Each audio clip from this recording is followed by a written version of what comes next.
اس میں پاک نہیں ہوگا بلکہ اور نجس ہو جائے گا. جیسے ماسی پوتا پھیرتی ہے تو گیلا پوتا پھیرنے سے وہ پاک نہیں ہوتا، پیشاب کی نجاست اور پھیل جائے گی الٹی. پاک کرنے کے بجائے اور مصیبت بن جائے گی، پورا گھر نجس ہو جائے گا اس پوتے سے. پیشاب کو جو ہے پوتے سے پہنچا تو پیشاب تھوڑی پاک ہوگا، نہیں الٹا پوتا بھی نجس ہو گیا اور جہاں جہاں پوتا لگے سارا گھر نجس ہو جائے گا. اس لیے ماسیوں کو سکھانے کی ضرورت ہوا کرتی ہے کہ بھائی اس طرح سے نہیں نجس کو پاک کرو، ورنہ جو ہے پورا گھر ہی نجس ہو جائے گا. یہاں تو خلاصہ یہ کہ بات پلٹ کر دوبارہ آ رہی ہے کہ اگر کہیں بدن پر یا کپڑے پر ہمیں یقین تھا کہ پاک خون لگا ہوا ہے، مچھر کا، کھٹمل کا، سانپ کا، مگرمچھ کا، یہ سب خون پاک ہے، اور پھر نماز مکمل کرنے کے بعد پتہ چلے ارے یہ تو جو ہے خون وہ تھا کہ جو معافی نہیں ہے، نماز نجس بھی تھا اور اتنی مقدار میں تھا کہ وہ معاف نہیں ہے، تو اب اس کی یہ نماز تو صحیح ہو گئی، آئندہ نماز کے لیے اس کو وہ پاک کرنا پڑے گا. اتنا پاک کرنا پڑے گا جس سے درہم بغلی سے کمتر ہو جائے. ضروری کہ سب کو پاک کرے، مثلا یہاں پر بھی خون لگا، یہاں پر بھی خون لگا، دونوں ملا کر درہم بغلی سے زیادہ ہو رہا ہے، لیکن ایک کو اگر پاک کرے تو درہم بغلی سے کم ہو جاتا ہے، پھر اس کو پاک کرنا ضروری نہیں ہے کیونکہ یہ درہم بغلی سے کم ہو گیا نہیں، حالانکہ نجس ہے لیکن پھر بھی اس میں نماز پڑھنے کی اجازت ہے. آپ نے دیکھا درہم بغلی سے کم تر، درہم بغلی ہے نا ایک پور، درہم بغلی کا مطلب ایک پور تک اگر کہیں خون لگا ہوا ہے تو وہ معاف نماز. میں نجس خون کی بات کر رہے ہیں، پاک خون تو پورا کپڑا پاک خون سے بھرا ہوا ہو پھر بھی پاک ہے.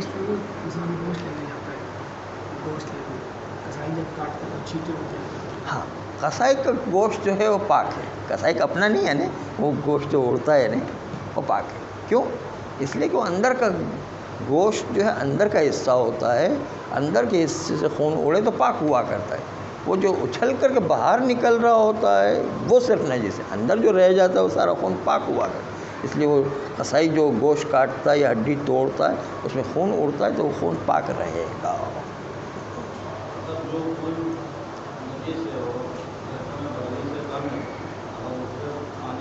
اور اس میں پانی لگ گیا تو وہ نجس ہو جائے گا. اب نماز پڑھنے کی اجازت نہیں ہے کیونکہ ابھی کہا نا گر نجس تر شود نجس تر شود، اگر نجس تر ہو جائے تو بالکل نجس ہو گیا وہ، اب اس سے نماز نہیں پڑھی جا سکتی ہے. تو درہم بغلی سے کم تر خون تھا تو وہ معاف تھا، حتیٰ یہ کہ ماتمی حضرات جو زنجیر سے ماتم کرتے اس کے چھینٹے اڑتے ہیں، اگر وہ چھینٹے بھی جو ہے درہم بغلی سے کم چھینٹے ہیں تو اس ماتم والے خون میں بھی درہم بغلی سے کم ہونے کے بعد نماز پڑھی جا سکتی ہے. چنانچہ وہ خون جو چھینٹے اڑ رہے ہیں وہ درہم بغلی سے زیادہ ہے تو پھر اس میں نماز نہیں پڑھی جا سکتی. جی ہاں بہت زیادہ چھینٹے اڑ جائے تو اس سے جو ہے وہ ماتمی کا خون ہے. بعض لوگ چونکہ خیال کرتے کہ وہ خون پاک ہوا کرتا ہے، وہ خون پاک نہیں ہے، وہ انسان کا خون ہے. انسان کو ذبح کریں گے تو خون اچھل کر کے نکلے گا، انسان کا خون بھی خون جہندا ہے، اس لیے وہ پاک نہیں ہے، ہر نجس ہے. بعض لوگ کہتے ہیں کہ بھائی وہ پاک ہے، اس میں جو ہے کیا ہو، نہیں وہ نجس ہے. صرف اس ماتمی کو خون زیادہ ہونے کی صورت میں اس کو نماز پڑھنے کی اس لیے اجازت ہے کہ زخم کے خون کی معافی ہے، اس لیے اس کو اجازت مل جاتی ہے. لیکن ہمیں جو اڑے ہیں باہر سے، ہم تو زخمی نہیں ہیں نا، اس لیے ہمارے لیے جو ہے وہ نماز پڑھنا منع ہو جائے گا اگر درہم بغلی سے زیادہ ہے. لیکن اس کے لیے پڑھنا جائز ہو جائے گا کیونکہ وہ زخمی ہے اور زخمی کا خون معاف ہوا کرتا ہے. ہاں تو کیا ہوا، خود لگا یا کہیں اور سے لگے کوئی فرق نہیں پڑتا ہے، کہیں سے بھی زخم ہے تو کیا ہوا، وہ کوئی خودکشی تو نہیں کر رہا ہے. اگر خودکشی بھی کرے بالفرض، ایک جو ہے چاقو مارتا ہے خودکشی بھی کر رہا ہے، لیکن اگر وہ خون اس کا زخم کا خون ہے تو معاف ہے نماز، چاہے خودکشی بھی کر رہا ہو تو بھی۔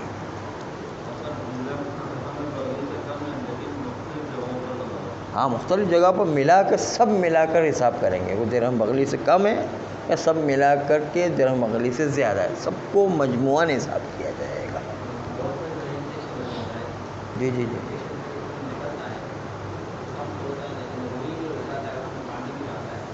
ہاں،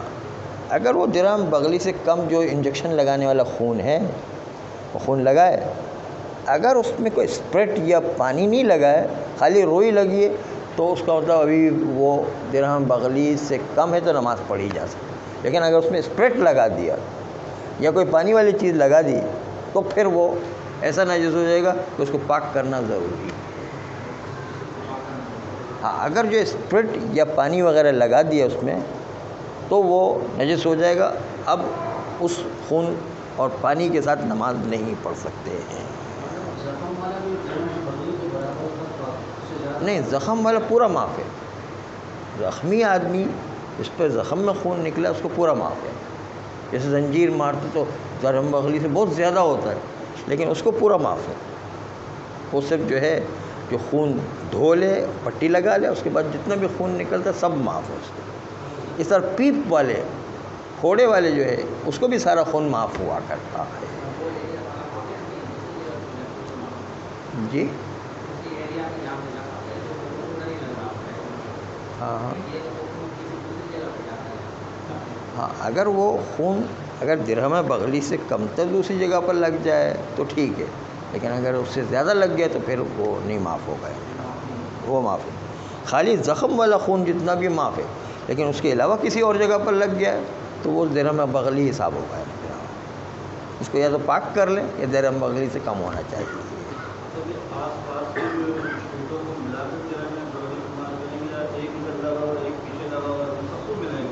سب ملا کر کے درہم بغلی شمار کر، سب مجموعے کو ملا کر کے تو نہیں، خالص صرف خون میں، پیشاب میں یا منی میں یا پیخانے میں یا کسی اور چیز میں نہیں ہے، یہ چیز صرف خون میں یہ تاثیر ہے کہ خون کے اندر معافی دی گئی ہے، جس طرح بچے کے پیشاب میں 2 سال تک معافی دی گئی ہے، ہر جگہ پر معافی نہیں ہے۔ نہیں،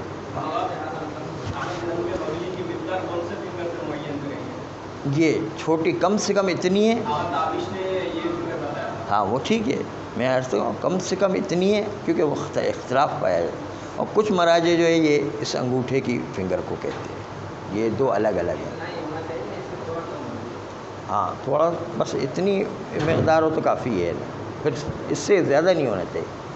مراجع میں اختلاف ہے، بعض لوگ کہتے ہیں اتنی فنگر، بعض لوگ کہتے ہیں اتنی، یعنی مراجع میں اختلاف ہے، اس لیے احتیاط کرنا تو اتنا کم سے کم رکھے ہیں۔